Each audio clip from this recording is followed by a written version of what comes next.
বন্ধুরা, এটা একটা ট্র্যাডিশনাল বেঙ্গলি রেসিপি, চিংড়ি মাছ দিয়ে মোচার ঘন্ট, যা গরম ভাতে অত্যন্ত সুস্বাদু লাগে।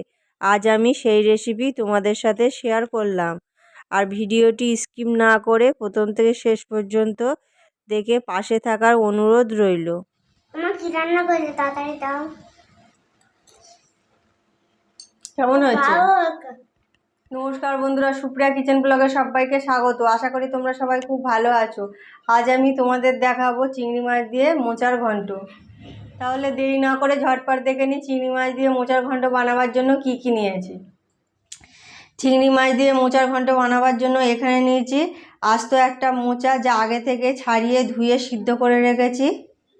এছাড়া নিয়েছি দুটো বড় সাইজের আলু, বুটো বুটো করে কেটে নিয়েছি।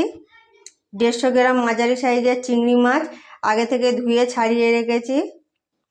1 চামচ আদা বাটা, 1 চামচ রসুন বাটা, দুটো বড় সাইজের পেঁয়াজ কুচি, 6টা কাঁচা লঙ্কা পাকা লঙ্কা চেরা, 1 চামচ গরম মশলা বাটা, আর নিয়েছি হাফ বাটি তেল।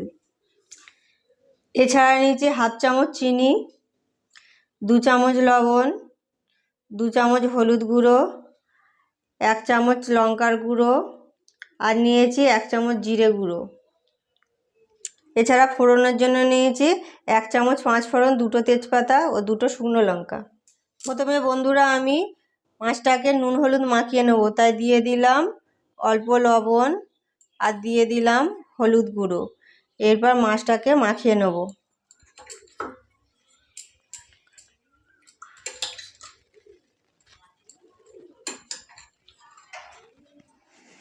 দেখো বন্ধুরা, চিংড়ি মাছটাকে নুন হলুদ মাখানো হয়ে গেছে। এবার আমি এটাকে তেলে ভেজে নেব। সেই জন্য গ্যাসটা অন করে কড়াটা গরম করে নিয়েছি। এবার সেই কড়ার মধ্যে দিয়ে দেব সর্ষের তেল। তেল থেকে ধোঁয়া বার হচ্ছে, তার মানে তেলটা ভালোভাবে গরম হয়ে গেছে। এবার এর মধ্যে দিয়ে দেব নুন হলুদ মাখিয়ে রাখা চিংড়ি মাছ।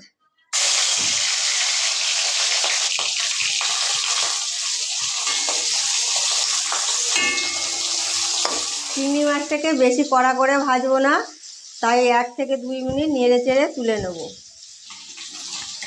চিংড়ি মাছটা মোটামুটি হালকা করে ভাজা হয়ে গেছে। এবার আমি এগুলোকে তুলে নেব।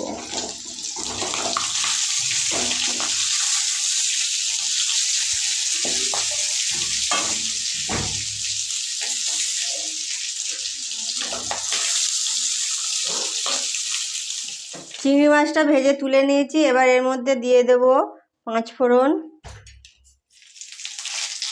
তেজপাতা আর শুকনো লঙ্কা। এবার এটাকে একটু নেড়ে চেড়ে এর মধ্যে দিয়ে দেব আগে থেকে ধুয়ে রাখা আলু।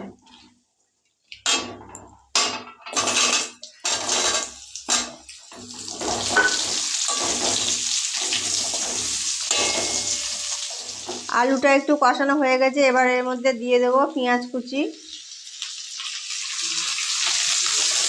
পেঁয়াজ কুচি দেওয়ার পর এটাকেও ভালো করে কষিয়ে নেব। আলুতে পেঁয়াজ দেওয়ার পর এটাও কষানো হয়ে গেছে। এবার এর মধ্যে দিয়ে দেব রসুন বাটা আর দিয়ে দেব লঙ্কা চেরা।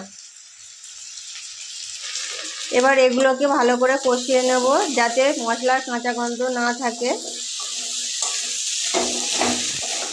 এগুলো সব ভালো করে কষানো হয়ে গেছে। এবার এর মধ্যে দিয়ে দেব গুঁড়ো মশলা। প্রথমে দিয়ে দেব চিনি, এরপর দিয়ে দেব লবণ, তারপর দিয়ে দেব হলুদ গুঁড়ো, লঙ্কার গুঁড়ো, আর সবশেষে দিয়ে দেব জিরের গুঁড়ো। এরপর এই মশলাগুলোকে আর একটু কষিয়ে নেব। সব মশলা ভালো করে কষানো হয়ে গেছে। দেখো মশলা থেকে তেল ছেড়ে দিয়েছে। এবার এর মধ্যে দিয়ে দেবো আদা বাটা। আদা বাটা শেষে এই জন্যই দিলাম, কারণ আদা বাটা বেশি ভাজলে তেতো হয়ে যায়। এটাকেও একটু নেড়ে চেড়ে এর মধ্যে দিয়ে দেবো আগে থেকে সিদ্ধ করে রাখা মোচা। মোচা সিদ্ধ করে অবশ্যই তোমরা জল ঝরিয়ে নেবে, নাহলে খেতে প্রচণ্ড তেতো লাগবে। এরপর এগুলোকে আমি একটু কষিয়ে নেব।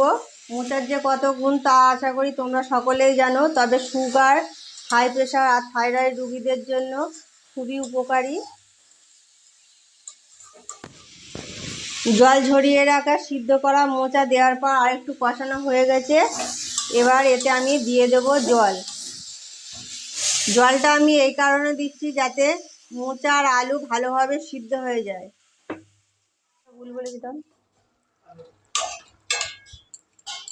এবার এটাকে আমি ভালোভাবে ফুটতে দেবো। ভালোভাবে ফুটে গেছে, এবার এর মধ্যে দিয়ে দেব আগে থেকে ভেজে রাখা চিংড়ি মাছ। এবার এটাকে একটু নেড়ে দেবো।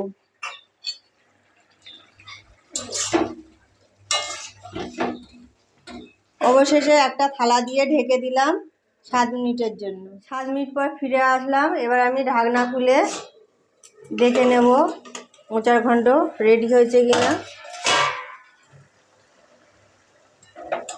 বন্ধুরা, আলুও সিদ্ধ হয়ে গেছে আর মোচার ঘন্টটা রেডি হয়ে গেছে।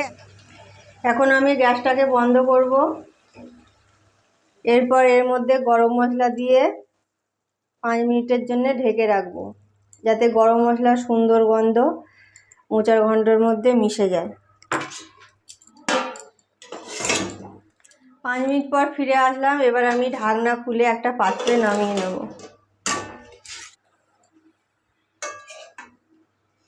দেখো বন্ধুরা, দেখতে কত সুন্দর হয়েছে, নিশ্চয়ই খেতেও খুব সুন্দর হবে। তবে একটা কথা বলি, মোচা খেতে অনেকেই ভালোবাসে না বা পছন্দ করে না, তারা অবশ্যই বাড়িতে এইভাবে বানিয়ে খেয়ে কমেন্টে জানাবে কেমন হয়েছে। বন্ধুরা, চিংড়ি মাছ দিয়ে মোচার ঘন্ট আমার পাত্রে নামানো হয়ে গেছে গরম গরম ভাতের সাথে পরিবেশনের জন্য। চিংড়ি মাছ দিয়ে মোচার ঘন্ট আমার এই রেসিপি যদি তোমাদের ভালো লেগে থাকে তাহলে একটা লাইক, শেয়ার, কমেন্ট এবং আমার চ্যানেলটিকে সাবস্ক্রাইব করার অনুরোধ রইল। ভালো থাকবে, সুস্থ থাকবে, দেখা হবে পরবর্তী পর্বে।